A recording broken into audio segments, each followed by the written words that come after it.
Subscribe कीजिए YouTube channel Kuchaman online classes और latest video notification के लिए बेल आइकन में ऑल नोटिफिकेशन को ऑन कीजिए। नमस्कार दोस्तों आज हम देखेंगे संस्कृत शिक्षण विधियों की नेक्स्ट क्लास नंबर 6। दोस्तों आज का जो हमारा टॉपिक रहेगा वो रहेगा मूल्यांकन का। इंपॉर्टेंट टॉपिक रहता है, एक या दो क्वेश्चन हर एग्जामों के अंदर आपको देखने को मिलते हैं। दोस्तों आज का टॉपिक पढ़ने के बाद आप जो पुराने क्वेश्चन है, जो पुराने पेपरों के अंदर आपको क्वेश्चन है, वो एक बार आप चेक करना।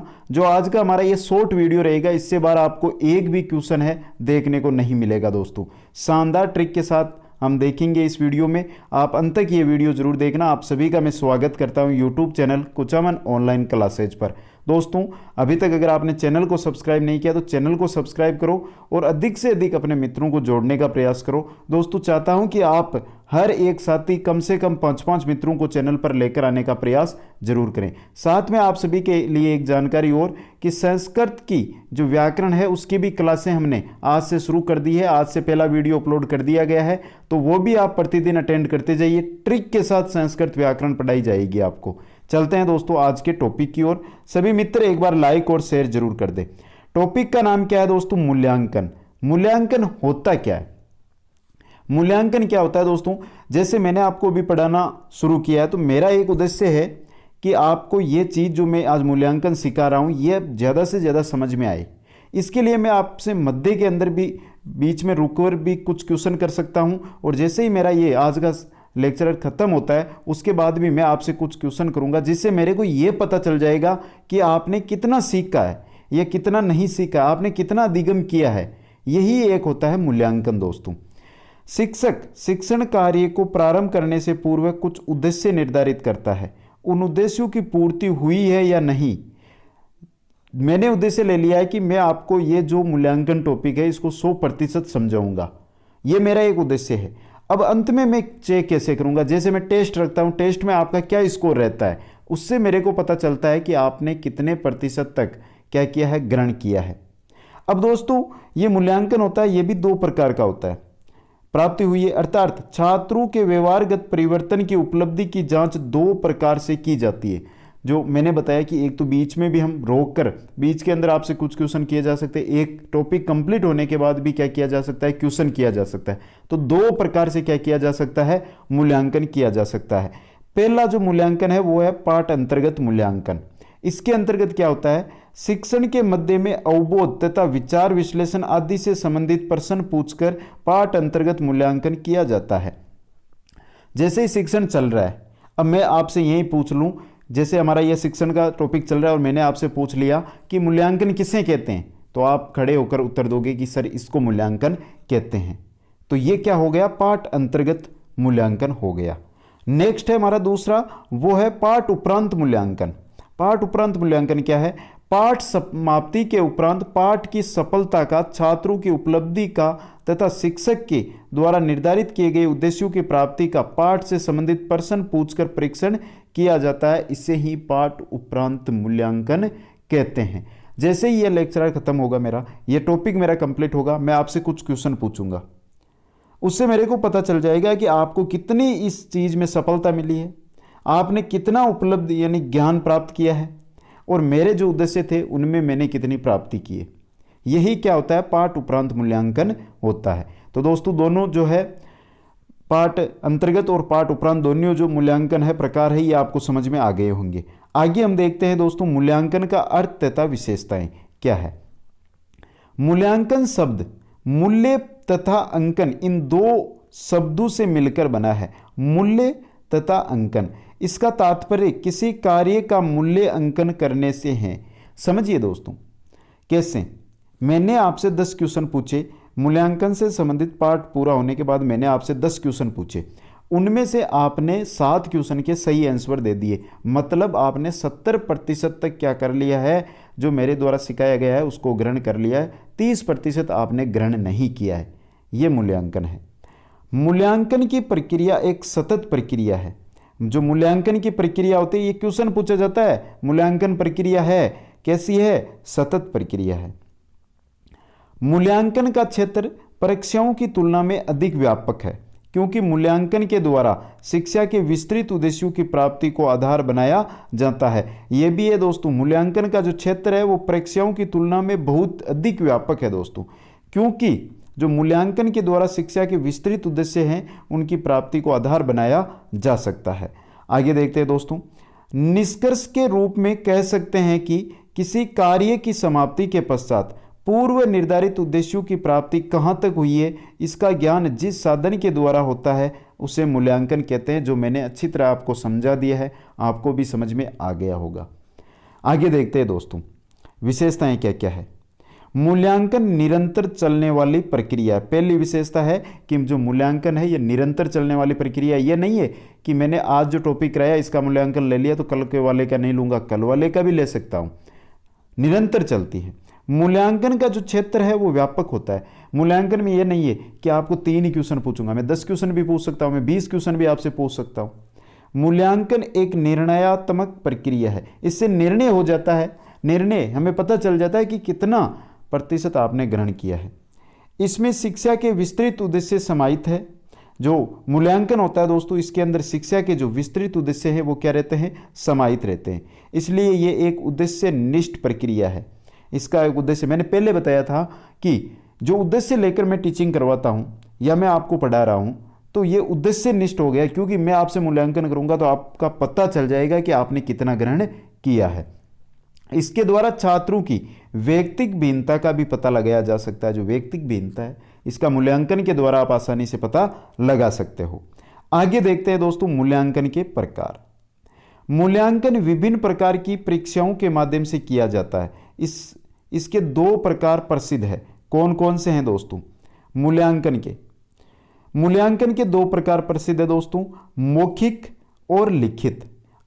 जो आंतरिक है दोस्तों मौखिक, और ये क्या लिखित, बाह्य।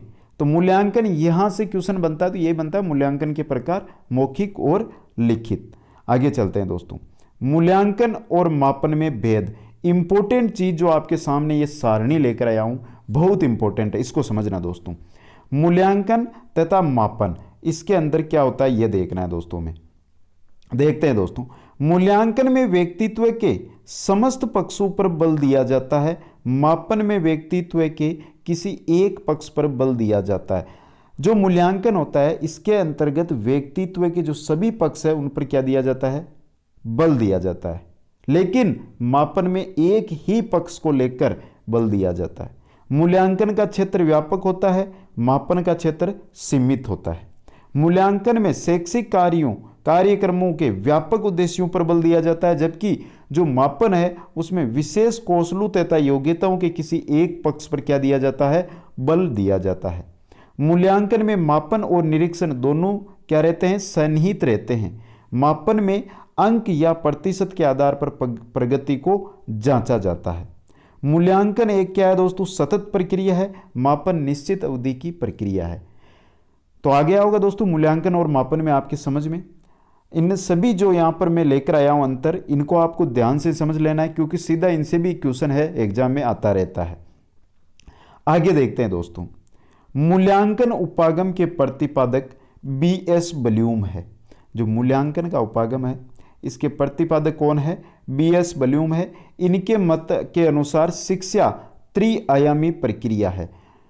यहां से मूल्यांकन उपागम के प्रतिपादक सबसे ज्यादा बार एग्जाम के अंदर ये क्वेश्चन है जो आपको देखने को मिलेगा। इंपॉर्टेंट क्वेश्चन है दोस्तों, इसको ध्यान से समझने की जरूरत नहीं है, आपको बीएस ब्लूम याद ही करना है। बीएस ब्लूम ने जो मूल्यांकन है या जो शिक्षा है इसको 3 भागों या त्रिआयामी प्रक्रिया बताया है। त्रिआयामी प्रक्रिया कैसे बताया है ये समझते हैं दोस्तों। सबसे पहले उद्देश्य निर्धारण, शिक्षण प्रक्रिया और मूल्यांकन। उद्देश्य का निर्धारण किया जाता है, फिर शिक्षण की प्रक्रिया होती है और फिर अंत में क्या होता है, मूल्यांकन होता है। इस प्रकार बीएस ब्लूम ने क्या कहा था कि जो शिक्षा है वो क्या है, त्रिआयामी है दोस्तों। आगे देखते हैं दोस्तों, प्रभावी मूल्यांकन में निम्नलिखित गुण अपेक्षित होते हैं। कौन कौन से गुण है जो अपेक्षित होते हैं प्रभावी मूल्यांकन में, उनके बारे में। पहला है दोस्तों वैधता, दूसरा है विश्वसनीयता, तीसरा है वस्तुनिष्ठता, चौथा है व्यापकता, पांचवा है उपयोगिता, छठवां है व्यवहारिकता, छठवां कौन सा है, व्यवहारिकता, सातवां प्रमाणीकरण और आठवां विभेदनशीलता। तो दोस्तों ये 8 जो यहाँ पे गुण लेकर आया हूँ मैं आपके सामने प्रभावी मूल्यांकन के, इनको आपको सीधा याद रखना है। क्वेश्चन कैसे मिलेगा ये समझ लीजिए। इनमें से आपको 3 तो दिए जाएंगे, ये 3 ये दे दिए, और आपको चौथा दे देंगे, यहाँ व्यापकता की जगह क्या दे देंगे, अलग दे देंगे, कुछ दूसरा दे देंगे। 4 ऑप्शन हो गए। निम्न में से प्रभावी मूल्यांकन का गुण नहीं है, फिर आपको बताना है वैधता है, विश्वसनीयता है, वस्तुनिष्ठता है, लेकिन जहां व्यापकता की जगह दूसरा कुछ दिया जाएगा वो यहां पे क्या नहीं, जैसे यहां पर दे दिया अनुपयोगिता। अनुपयोगिता तो क्या राइट आंसर रहेगा आपका, अनुपयोगिता है जो क्या नहीं रहेगा दोस्तों, आपका मूल्यांकन का, प्रभावी मूल्यांकन का गुण नहीं रहेगा। तो इनको आठों को आपको याद रखना है, इनसे सीधा क्वेश्चन ऑप्शन के अनुसार ही पूछा जाएगा। आगे हम देखते हैं सतत एवं व्यापक मूल्यांकन। सतत एवं व्यापक मूल्यांकन में सतत का तात्पर्य निरंतरता से है, अर्थात विद्यार्थियों का शैक्षिक एवं सह शैक्षिक गतिविधियों का अनवरत मूल्यांकन से है। सतत निरंतर रेगुलर जो चलता रहे उसको। व्यापक शब्द का आज से समग्रकृत है से है, अर्थात विद्यार्थियों के व्यक्तित्व के सभी पक्षों का विद्यालय आधारित मूल्यांकन। जो विद्यार्थी है उसके जो व्यक्तित्व है कौन कौन से हैं, जैसे बालक क्या कर रहा है, बालक कैसी ड्रेस पहन के आया है, बालक नहाकर आया है या नहीं आया है, बालक पढ़ते समय क्या कर रहा है, ये सभी है, इनको क्या रखा जाता है, व्यापक के अंदर सम्मिलित रखा जाता है। व्यापक मूल्यांकन के द्वारा इसकी जांच की जाती है। आगे देखते हैं, सतत एवं व्यापक मूल्यांकन के 2 पक्ष होते हैं। पहला होता है संज्ञानात्मक पक्ष और दूसरा होता है सह संज्ञानात्मक पक्ष। संज्ञानात्मक पक्ष होता है जो पाठ्यक्रम के विषय के अनुसार चलता है, और सह संज्ञानात्मक पक्ष होता है जो पाठ्येतर सहगामी क्रिया, यानी पढ़ने के साथ पाठ्यक्रम के अलावा जो क्रियाएं होती है, खेल कूद होता है या जो इंटरवल होती है उसके अंदर विद्यार्थी क्या होता है, ये होता है पाठ्येतर सहगामी यानी सह संज्ञानात्मक पक्ष। तो ये 2 पक्ष होते हैं सतत एवं व्यापक मूल्यांकन के। इनसे भी क्वेश्चन पूछा जाता है कि सतत एवं व्यापक मूल्यांकन का पक्ष है संज्ञानात्मक, सह संज्ञानात्मक, उपरोक्त दोनों ही नहीं, तो उपरोक्त दोनों आपका सही रहेगा। आगे देखते हैं सतत एवं व्यापक मूल्यांकन के उद्देश्य। पहला उद्देश्य है विद्यार्थियों के कार्यभार में न्यूनता। इनके द्वारा क्या रहती है, जो कार्यभार रहता है विद्यार्थियों के उसमें न्यूनता रहती है। परीक्षा के तनाव से मुक्त करना। जो परीक्षा का तनाव बहुत आप सभी को पता है, जैसे जैसे एग्जाम नज़दीक आती है तो तनाव बढ़ता जाता है। 20 दिन बचते तो आप तनाव पे रहते हैं, 15 दिन बचते फिर भयंकर तनाव आ जाता है, और जैसे परीक्षा आती है तनाव में आ जाता है। तो दोस्तों सतत और जो व्यापक मूल्यांकन है इसके द्वारा जो परीक्षा का तनाव है उसको कम यानी मुक्त कर दिया जाता है विद्यार्थी को। नेक्स्ट है दोस्तों रटन प्रवृत्ति। रटन प्रवृत्ति के स्तर पर विचारशीलता को बल देना। विचारशीलता है उसको क्या दिया जाता है, बल दिया जाता है। चौथा है मनोवैज्ञानिक सिद्धांतों में सर्वांगीण विकास करना। जो मनोवैज्ञानिक सिद्धांत है उनमें सर्वांगीण विकास करना। नेक्स्ट है 5वां निदान पूर्वक उपचारात्मक शिक्षण। निदान पूर्वक क्या किया जाता है, उपचारात्मक शिक्षण। सह शैक्षिक गतिविधियों में भाग लेने के लिए छात्रों को प्रोत्साहित करना। शिक्षण का बाल केंद्रीकरण करना। विद्यार्थियों में जीवन कौशलों का विकास करना। ये सतत एवं व्यापक जो मूल्यांकन है उसकी विशेषताएं हैं। इनको भी आपको ध्यान से पढ़ना है दोस्तों। इनको ये तो है नहीं कि कोई आपको एक गोली बनाकर दूं मैं और आप उसको पानी के साथ ले लो जिससे याद हो जाएगी। ये उद्देश्य हैं, विशेषताएं हैं जिनको आपको क्या करना होगा, याद करना होगा। एक एक को लिख लें, इनसे सीधा क्वेश्चन मिलेगा दोस्तों, तो याद होगी तो आपका क्वेश्चन सही हो जाएगा। सतत एवं व्यापक मूल्यांकन का क्रियान्वयन। क्रियान्वयन कैसे किया जाता है। CCE का मुख्य उद्देश्य बालक के सभी पक्षों का मूल्यांकन करना है। इसके द्वारा परीक्षा से पूर्व बालक पर पड़ने वाले दबाव को कम किया जाता है। CCE सतत एवं व्यापक मूल्यांकन के द्वारा जो परीक्षा से पूर्व बालक पर जो दबाव पड़ता है उसको क्या किया जाता है, कम किया जाता है।